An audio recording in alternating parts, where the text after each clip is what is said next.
kids. It's vacation time, so they stay at a hotel that has their name written all over it, where kids always stay free. And they always feel at home. There's coffee to get them going, and free fun packs. All at a Howard Johnson kind of price. We have a great name to live up to. Howard Johnson makes you feel at home.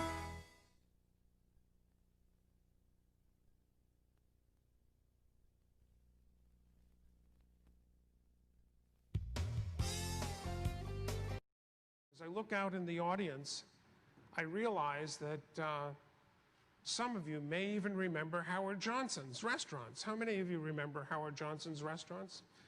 Well, I was working in the advertising business, and a big moment in my life came when I had the opportunity to work on Howard Johnson's. And I thought I had died and gone to heaven because I grew up as a child wearing a menu cap, if anyone remembers this. This was actually a menu cap that you could wear as a child. I thought I had died and gone to heaven. I got to work with them in their last 6 months of existence. Now, I wasn't fully responsible for that. What was amazing to me is while I was working with them, we'd be in Quincy, Massachusetts at the beginning of the week talking about taking a quarter of an inch off of a straw to save $17,000 a month. We'd talk about going from a 4-ply napkin to a 2-ply napkin to save X number of dollars a month. In fact, Howard Johnson's was known, and I didn't work with them in this period of time. I'm not quite that old. But they were known for 28 flavors of ice cream. We're talking about the commissary and problems with getting rum raisin flavoring out of the system. So let's drop 3 flavors. And I lean over to the marketing VP and I said, what do we do about the claim? And he said, don't worry about it. We'll just tell people we're out. It was all about value extraction. No one was thinking about value creation for the customer. No one understood what these clues and signals meant. And then I would leave there and I would head down and work on another project where they were very clued in Orlando, Florida. And this changed my life forever. It was like I was struck by lightning. I will never, ever be the same. Because here, we were talking about the temperature and the velocity of the wind blowing in your face on spaceship Earth. At Howard Johnson's, they weren't even aware there was oxygen.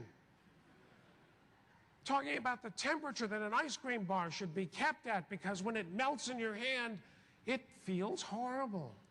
And in a 5-year-old's hands, it's even worse. And ice cream bars melt faster in the summer in Florida than they do in Minneapolis, Minnesota. The smell of chocolate chip cookies pumped out onto Main Street. Main Street, designed on a Hollywood perspective, what is called a forced perspective. So when you come in the morning, it looks like it goes on forever and ever and ever. And at night, when your feet are tired and swollen, it looks like a very short walk. But to be so clued in, so sensitive to the clues and signals and what feelings they cause. And it's no wonder that a cartoonist who understood that you have 4 frames to create an emotional connection would embed these clues into the experience. So I became fascinated by why people parted with cash to the mouse and why people would go there. How many here have been to Disney more than 5 times? It's astounding. Hi, this is Sean. Today we're talking about Howard Johnson's history. Early years. In 1925, Howard Deering Johnson borrowed $2,000 to buy and operate a small corner pharmacy in Wollaston, a neighborhood in Quincy, Massachusetts. Johnson was surprised to find it easy to pay back the money lent to him. After discovering his recently installed soda fountain had become the busiest part of his drugstore, eager to ensure that his store would remain successful, Johnson decided to devise a new ice cream recipe. Some sources say the recipe was based on his mother's homemade ice creams and desserts, while others say that it was from a local German immigrant who either sold or gave Johnson the ice cream recipe. The new recipe made the ice cream more flavorful due to increased butterfat content. Eventually, Johnson created 28 flavors of ice cream. He is quoted as saying, "I thought I had every flavor in the world. That 28 flavors of ice cream became my trademark." Throughout the summers of the late 1920s, Johnson opened concession stands on each beachfront property along the coast of Massachusetts. The stands sold soft drinks, hot dogs, and ice cream. Each stand was successful, with his success becoming more noticeable every year. Johnson convinced local bankers to lend him funds to operate a sit-down restaurant. Negotiations were made, and toward the end of the decade, the first Howard Johnson's restaurant opened in Quincy. It featured fried clams, baked beans, chicken pot pies, frankfurters, ice cream, and soft drinks. The first Howard Johnson's received a tremendous boost in 1929, owing to an unusual set of circumstances. The mayor of nearby Boston, Malcolm Nichols, banned the production of Eugene O'Neill's play Strange Interlude in Boston. Rather than fight the mayor, the Theater Guild moved the production to Quincy. The 5-hour play was presented in 2 parts with a dinner break. The first Howard Johnson's restaurant was near the theater, and hundreds of influential Bostonians flocked to the restaurant through word of mouth. More Americans became familiar with the Howard Johnson's Company. Expansion in the 1930s and 40s. Johnson wanted to expand his company, but the stock market crash of 1929 prevented this. After waiting a few years and maintaining his business, Johnson persuaded an acquaintance in 1932 to open a second Howard Johnson's restaurant in Orleans, Massachusetts. The second restaurant was franchised and not company-owned. This was one of America's first franchising agreements. By the end of 1936, there were 39. By the end of 1936, there were 39 more franchised restaurants, creating a total of 41 Howard Johnsons. By 1939, there were 107 Howard Johnsons along American East Coast highways, generating revenues of $10.5 million. In less than 14 years, Johnson directed a franchise network of over 10,000 employees with 170 restaurants, many serving 1.5 million people a year. The unique icons of orange roofs and cupolas and weather vanes on Howard Johnson's properties helped patrons identify the chain's restaurants and motels. The restaurant's trademark Simple Simon and the Pieman logo was created by artist John Alcott in the 30s. There were 200 Howard Johnson's restaurants when America entered World War II. By 1944, only 12 Howard Johnsons remained in business. The effects of war rationing had crippled the company. Johnson managed to maintain his business by serving commissary food to war workers and U.S. Army recruits. When the Pennsylvania Turnpike and later the Ohio Turnpike, New Jersey Turnpike, and Connecticut Turnpike were built, Johnson bid for and won exclusive rights to serve drivers at service station turnoffs through the turnpike systems. In the process of recovering from those losses in 1947, Howard Johnson's company began construction of 200 new restaurants throughout the American Southeast and Midwest. By 1951, the sales of Howard Johnson's company totaled $115 million. Entering the hotel business. By 1954, there were 400 Howard Johnson's restaurants in 32 states, about 10% of which were extremely profitable company-owned turnpike restaurants. The rest were franchises. This was one of the first nationwide restaurant chains. While many places sold fried clams, they were whole, which was not universally accepted by the American dining public. Howard Johnson popularized the Southern Brothers Clam Company's fried clam strips, the foot of hard-shelled sea clams. Hard-shelled sea clams. They became popular to eat in this fashion throughout the country. In 1954, the company opened the first Howard Johnson's Motor Lodge in Savannah, Georgia. The company employed architects Rufus Nims and Carl Koch to oversee the design of the rooms in Gate Lodge. Nims had previously worked with the company designing restaurants. The restaurant's trademark Simple Simon and the Pieman was now joined by a lamplighter character in the firm's marketing of its motels. According to cultural historians, the chain became synonymous with travelers among American motorists and vacationers, in part because of Johnson's ubiquitous outdoor advertising displays. So, that's it for part 1. This is a part, and I hope you enjoy it. Thank you for watching. Goodbye. Give me a comment and a like. Part 2 of the history of Howard Johnson. In 1959, Howard Deering Johnson, who had founded and managed the company since 1925, turned control over to his son, then 26-year-old Howard Brennan Johnson. The elder Johnson observed his son's running of the company until his death in 1972 at the age of 75. Howard Johnson's company went public in 1961. There were 605 restaurants, 265 company-owned, and 340 franchised, as well as 88 franchised Howard Johnson's motor lodges in 32 states and the Bahamas. In 1961, Johnson hired New York chefs Pierre Franny and Jacques Pepin to oversee food development at the company's main commissary in Brockton, Massachusetts. Franny and Pepin developed recipes for the company's signature dishes that could be flash frozen and delivered across the country, guaranteeing a consistent product. While the landmark Bolton-Brown v. Board of Education decision by the United States Supreme Court in 1944 struck down segregation in public schools, the segregation and maintenance of whites-only public facilities continued in other domains, including the Howard Johnson chain. Segregation in Howard Johnson's restaurants provoked an international crisis in 1957 when a Howard Johnson eatery in Dover, Delaware refused service to Kamola, the finance minister of Ghana, prompting a public apology from President Dwight D. Eisenhower. The Congress of Racial Equality, or CORE, was instrumental in organizing protests and sit-ins at Howard Johnson's locations in multiple states.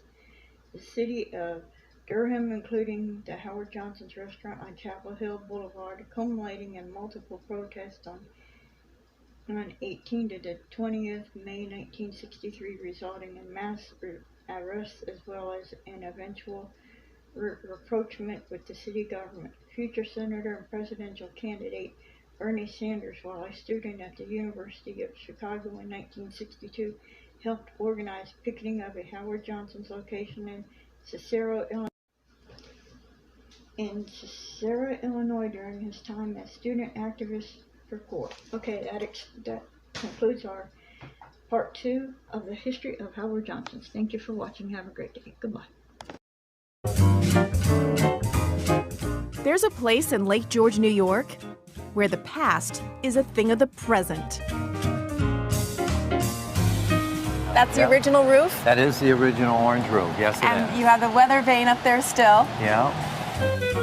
Howard Johnson's, founded near Boston in 1925 by Howard D. Johnson, was once the biggest restaurant chain in the country. On the road around the corner, here's the place to go. The orange roof of Howard Johnson's. Join the folks who know. With roughly 1,000 locations during the 1970s. Should I bring some desserts? Yes, how about some pie? No, you know what? Just 3 scoops of orange sherbet and 2 spoons.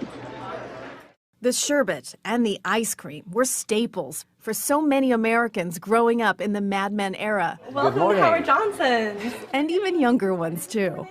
I remember Howard Johnson's. We used to pile in the car as kids. Oh yeah, that's what they did. Let's pile in the station wagons. We're all going to Howard Johnson's. And businessman John LaRock is betting they'll do it again. Howard Johnson's restaurants all but disappeared by 1990, eaten up by the competition. But LaRock recently spent more than $200,000 to reopen the last freestanding Hojo's, a location that dates back some 60 years. Was there any hesitation on your part? No, not really. If you believe in it, you can make it work. He believes in it because he's lived it, starting right here as a dishwasher 3 decades ago. It still feels like the original restaurant. Right, Was that important for you to keep that? Oh, very, very important. So he's preserved authentic details. These are the old tables. They don't make them like this anymore. And of course, the menu, with classics like the root beer float And the clam fry. Did we mention liver and onions? Holy moly, look at my plate. I have 2 plates. But what many customers relish most are the memories. I grew up in Howard Johnson's practically. It feels innocent to me. It feels like an innocent time of my life. Does it feel like you're getting old? It feels like that every day. I'm John, the new owner. Howard Johnson's here. They come from all over, simply for a serving of nostalgia. They even asked for my autograph because I think maybe once I'm gone, Howard Johnson's itself may be gone. But save that thought for another summer. Right now, the hotcakes are selling like hotcakes.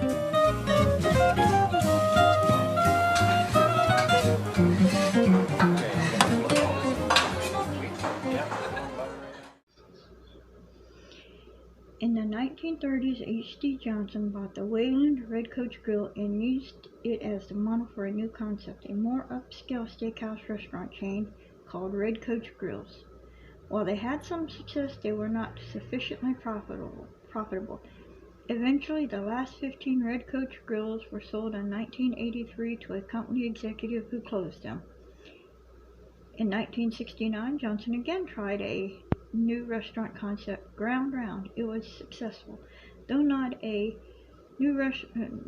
Howard Johnson's restaurant, the Ground Round chain was company owned and franchised, thus increasing the Howard Johnson's company profit. By 1975, the Howard Johnson's company had more than 1,000 restaurants and more than 500 motor lodges in 42 states in Canada. The company reached its peak that year, but the late 1970s marked the beginning of the end for Howard Johnson's company. Because of the oil embargo of 1974, the Howard Johnson's restaurants and motor lodges, which received 85% of revenue from travelers, lost profits when Americans could not afford long trips or frequent vacations. Also, the company model of serving pre-made food with high-quality ingredients in traditional dining rooms was costly when compared to the innovations introduced by fast food outlets like McDonald's, which designed its products and restaurants to appeal to families with younger children. Around this time, the chain introduced Hojo Cola and other private label sodas, which disappointed some customers who preferred familiar products such as Coca-Cola or Pepsi. The company suffered from 2 infamous incidents at a property in the New Orleans Central Business District within 18 months of one another. The first was a July 1971 fire set by 2 irate guests who had been ejected from the hotel, which killed 6 people. The second, in January 1973, was a harrowing day-long siege. Former Black Panther Mark Essex used the hotel's roof as a sniper's perch, killing 3 police officers, the hotel's general manager and assistant general manager, and a couple from Virginia who were on a belated honeymoon. He also wounded policemen, firemen, and civilians.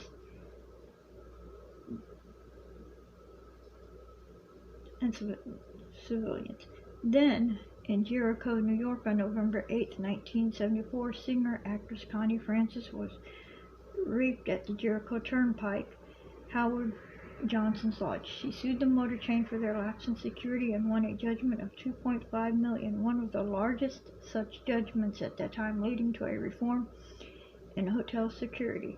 Her rapist was never found. H.B. Johnson attempted to streamline company operations and cut costs, such as serving cheaper food and having fewer employees.